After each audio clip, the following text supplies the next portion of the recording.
Bismillahirrahmanirrahim. Assalamualaikum warahmatullahi wabarakatuh. Perkenalkan, nama saya Rehan Sumersa, nomor BP 18101997 dengan nomor absen A18. Baik, saya akan menjelaskan solusi dari soal UTS Mekanika Rekayasa 4. Pertama, soal 1 telah saya buat. Yang kedua, yaitu soalnya membuat rangka batang yang minimal jumlah batangnya itu ada 6 dan minimal bebannya ada 2. Dan nilai besaran pada beban dan sebagainya itu ditentukan sendiri. Di sini saya memakai beban 24 kN, 20.000 kN per meter kuadrat, dan A 0,024 meter kuadrat. Nah, seperti ini bentuk rangka batang yang saya buat dengan di sini titik 1, 2, 3, 4, 5, 6. Lalu batang 1, 2, 3, 4, 5, 6, 7, 8, 9. Dengan panjang batang horizontal 4 meter dan vertikal 3 meter. Lalu di sketsa B-nya dimulai dari nomor 1 dulu, dari titik nomor 1, dimulai dari horizontalnya DB1 dan dilanjutkan dengan DB2. Terus sampai di titik selanjutnya, tapi didahulukan di titik yang tidak ada reaksi perletakannya hingga sampai di DB9. Lalu baru dilanjutkan ke DP di titik reaksi perletakannya. Itu kalau di sendi reaksi perletakan ada vertikal horizontal dan di roll ada hanya vertikal. Maka di DP1-nya diletakkan di horizontal sendi, lanjut DP2 di vertikalnya, lalu di DP3 di vertikalnya roll. Lalu untuk sketsa C hampir sama dengan sketsa B, cuman tidak memakai B dan P. Dari 1 sampai 9. Dari 1 sampai 9. Lalu untuk 10-nya dilanjutkan dari DP1, di posisi DP1. Hingga di sini dibuat D10. Lanjut D11 dan D12. Lalu di sketsa D merupakan batang yang dipisah-pisah, yaitu displacement yang merupakan level elemen tapi dengan memakai sumbu struktur atau sumbu global. Misalkan di batang 1 ini, berarti D1-nya mulai dari sebelah kiri di horizontal, lalu dilanjutkan D2-nya di vertikalnya, lalu D3-nya di sebelah kanan horizontal dan D4 di vertikal. Begitu pula dengan batang-batang yang lain. Jika mereng ke kiri, maka D1-nya itu di sebelah kiri juga. Lalu batang sebelah kanan di sebelah kiri juga. Pokoknya dari D1 itu dimulai dari batang sebelah kiri dan dimulai dari posisi horizontalnya. Lalu sebenarnya di sketsa 5 ini merupakan perpindahan arah perpindahan yang kita buat pada sumbu elemen dan di level elemen. Maka arahnya mengikuti arah batang. Jika batangnya lurus secara horizontal, maka dia hampir sama dengan di sketsa D pada batang rebah juga. Lalu untuk batang tegak diposisikan U1-nya itu di vertikalnya, di bawah, di bagian bawahnya. Gitu pula dengan batang lain. Lalu untuk vektor tujuan. Cara menyusun vektor tujuan ini dimulai dari membandingkan gambar D ke gambar B. Pertama kita lihat di D1 pada batang 1 di sini.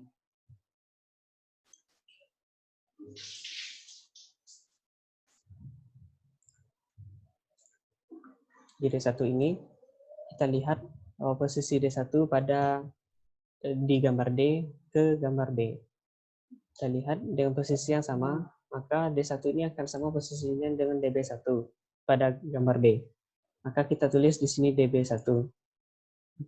Begitu pula dengan D2, kita lihat dengan posisi yang sama, maka di gambar B akan terlihat dia akan sama dengan DB2, maka kita tulis DB2.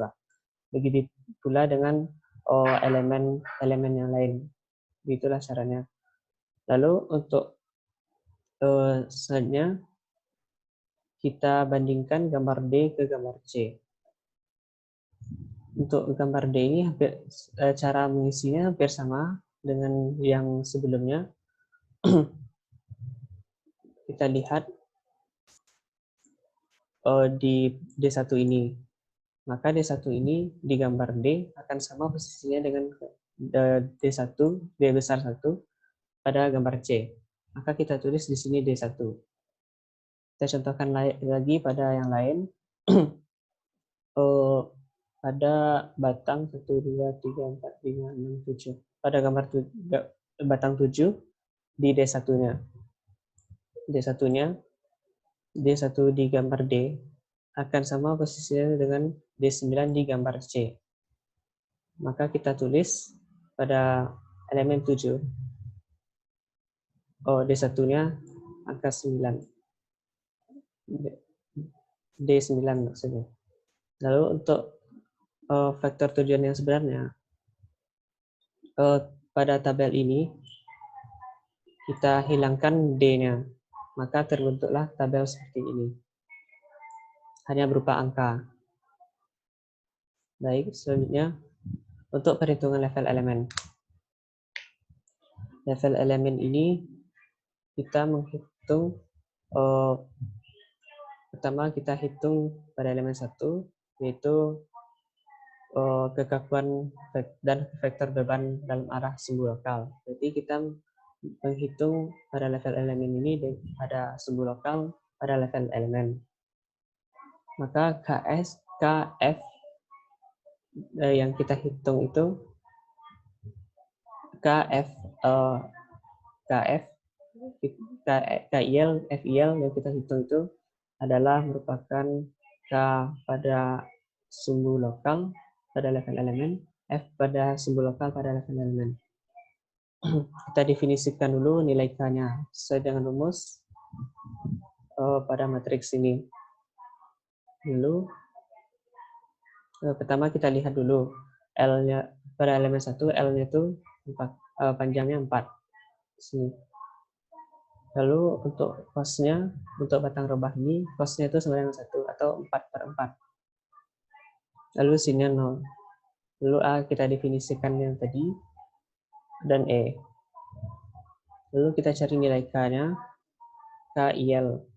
IL tadi kita definisikan 1. Maka K1 sama dengan pada matriks ini. Lalu F1 kita definisikan juga dengan matriks 4x1, 0 semuanya. Lalu kita menentukan untuk matriks transformasinya dengan rumus sebagai berikut. Didapatkanlah R1-nya seperti ini.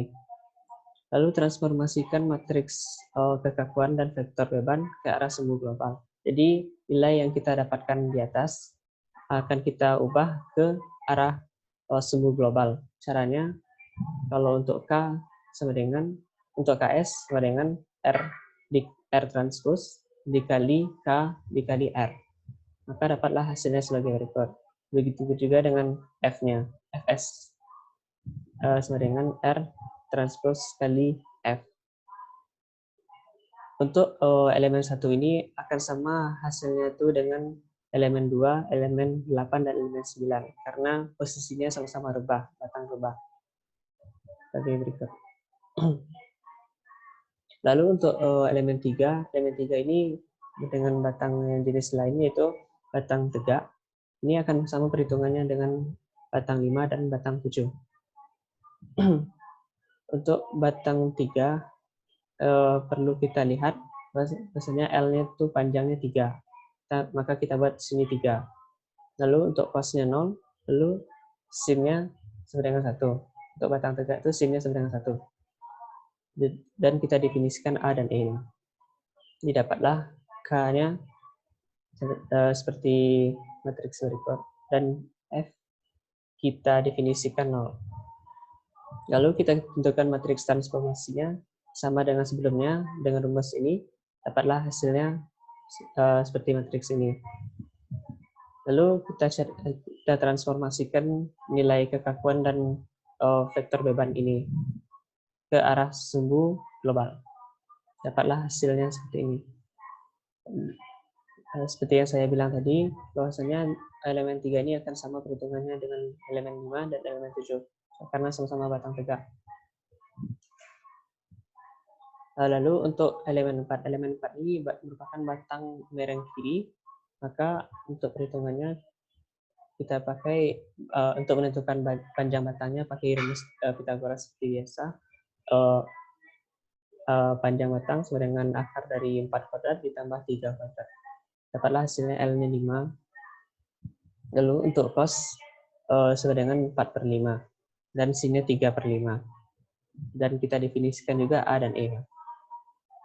Sama dengan langkah sebelumnya untuk mendapatkan K dan F. Lalu untuk menentukan matriks transformasinya juga sama. Nah, didapatkan KS dan FS-nya sebagai berikut. Lalu untuk level 6, elemen 6, batang elemen 6, hampir sama dengan batang 4, cuman bedanya di sin-nya. Sin-nya itu negatif, karena dia mereng ke kanan.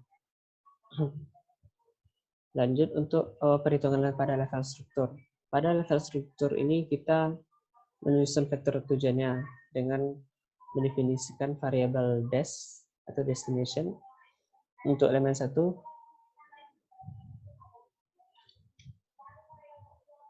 Untuk elemen 1 telah kita buat sebelumnya tabel seperti ini. Maka untuk memasukkannya kita sesuaikan. Jika sini 1, 2, 3, 4, maka dibuatlah di sini 1, 2, 3, 4. Begitu pula untuk sampai ke des 9. Seperti pada tabel. Lalu kita rakit matriks lingkungan dan vektor beban ke level struktur. Pertama kita reset dulu matriks kekakuan globalnya atau KBB. Sebelum itu perlu kita definisikan bahwasanya tadi kita mempunyai batang dengan elemennya 9 dan bebasnya tadi berakhir pada DB9.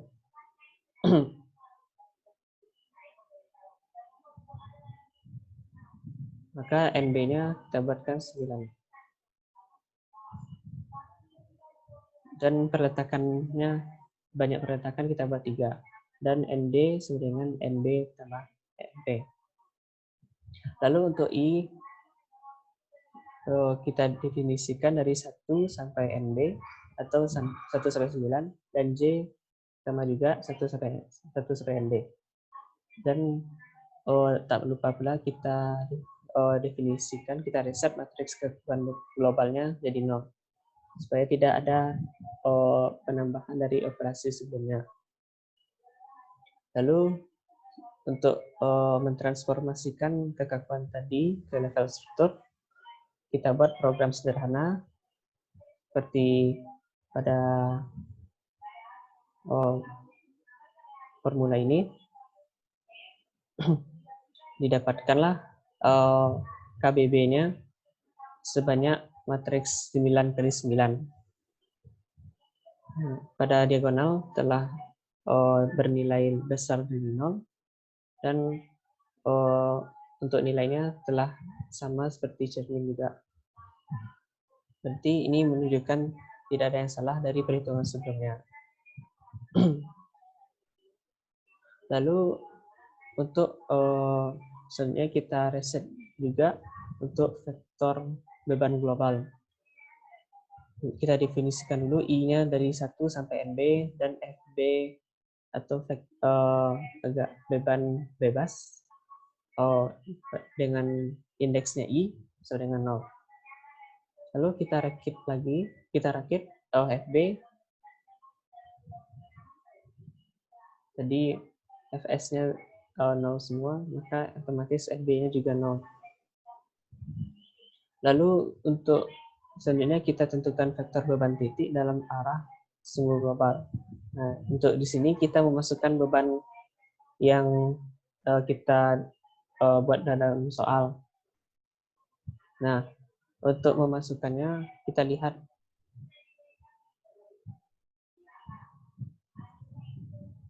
lihat di sini beban yang sebelah kiri ini terletak atau berdempet dengan D2. Maka kita buat FB-nya FB2 sama dengan minus 24. Kenapa minus? Karena beban ini arahnya ke bawah sedangkan D2-nya arahnya ke atas, maka dibuat minus. Begitu pula dengan beban yang lain, itu terletak pada D4 dan D6. Maka FJ4 kita buat minus 24, begitu pula dengan FJ6. Lalu setelah kita definisikan beban ini, kita tambahkan ke vektor beban.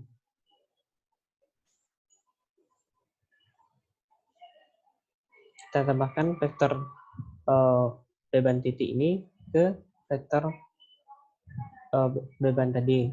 Maka dibuatlah, kita definisikan lagi I sama dengan 1 sampai NB atau 1 sampai 9 dan FBI sama dengan FBI ditambah FJ. Maka beban-beban yang kita definisikan di atas akan masuk ke FB, ke matriks FB. Lalu untuk perpindahan terjadi pada arah bebas, kita sesuai pada formula.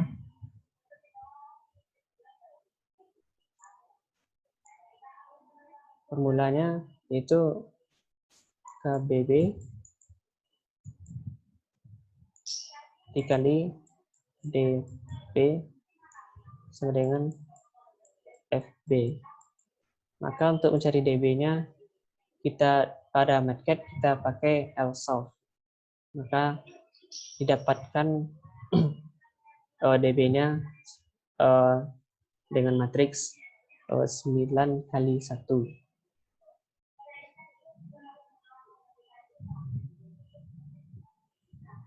Nah, untuk yang lain, untuk perpindahan yang terjadi pada semua titik, kalau yang tadi pada DB ini hanya perpindahan yang arah bebas. Untuk yang terjadi pada semua titik, kita tambahkan juga yang perpindahan yang terletak pada perletakan. Itu dengan cara kita definisikan dulu I-nya 1 sampai ND atau 1 sampai 12, maka dan dari set lagi DI sama dengan 0. Lalu kita definisikan lagi I-nya 1 sampai NB atau 1 sampai 9 dengan I sama dengan DI sama dengan DI ditambah DBI. Lalu kita tambahkan DI-nya, dapatlah D-nya dengan matriks 12 kali 1. Kenapa di sini 0? Karena perletakan tidak bergerak, harusnya tidak bergerak. Makanya pada D10, D11, D12 itu nilainya 0. Lalu untuk selanjutnya kita menghitung reaksi perletakannya. Pertama kita tentukan pada tiap-tiap elemen. Caranya kita buat program sederhana. Contohnya pada elemen 1,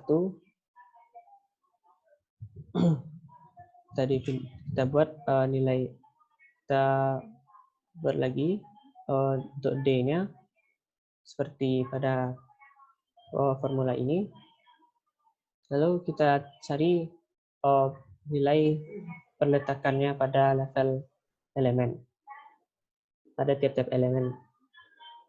Dengan formula FP IL sama dengan minus FS IL ditambah KS IL dikali D. Dapatkan pada elemen 1 FP 1-nya sama dengan 0, semuanya 0. Juga pada elemen 2 dan seterusnya sampai elemen 9. Lalu untuk menghitung berdasar dari tiap-tiap integrasi tiap elemen tadi, kita rakit reaksi peletakan tadi ke level struktur.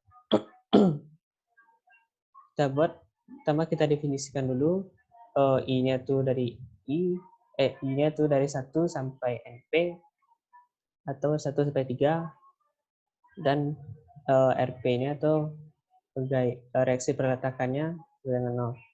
Kita buat formulanya, kita buat program sederhananya, didapatkan nilai RP-nya itu dengan DP1-nya nilainya segini atau hampir sama dengan 0, dan DP2-nya 36, DP3-nya 36. Jika kita lihat pada hitungan manualnya, ini sama, di atas totalnya itu 672, dan sesuai dengan perhitungan di MATLAB. Berarti menandakan bahwa perhitungan di MATLAB ini benar. Lalu kita tentu berhitung di gaya dalamnya. Untuk gaya dalam, kita contohkan pada elemen 1. Untuk pertama kita ubah dulu D-nya itu, kita definisikan lagi D-nya dengan program berikut, dan U kita transformasikan D-nya ke D itu merupakan perpindahan pada level elemen, tapi pada sumbu struktur atau sumbu global. Maka kita ubah dulu perpindahannya ke level elemen dan di sumbu elemen dengan mengikuti arah batang. Lalu kita masukkan ke FA, formula FA sama dengan min F ditambah K dikali U. Untuk FA1, maka rumusnya sama dengan min F1 ditambah K1 kali U. Maka untuk elemen 1, FA-nya, FA1 sama dengan 0, 0, 0. Kita buat rumus pada elemen 1 pada elemen-elemen lainnya. Dapatkan hasilnya sebagai berikut. Lalu kita rekap nilai yang kita dapatkan tadi dengan program seperti ini.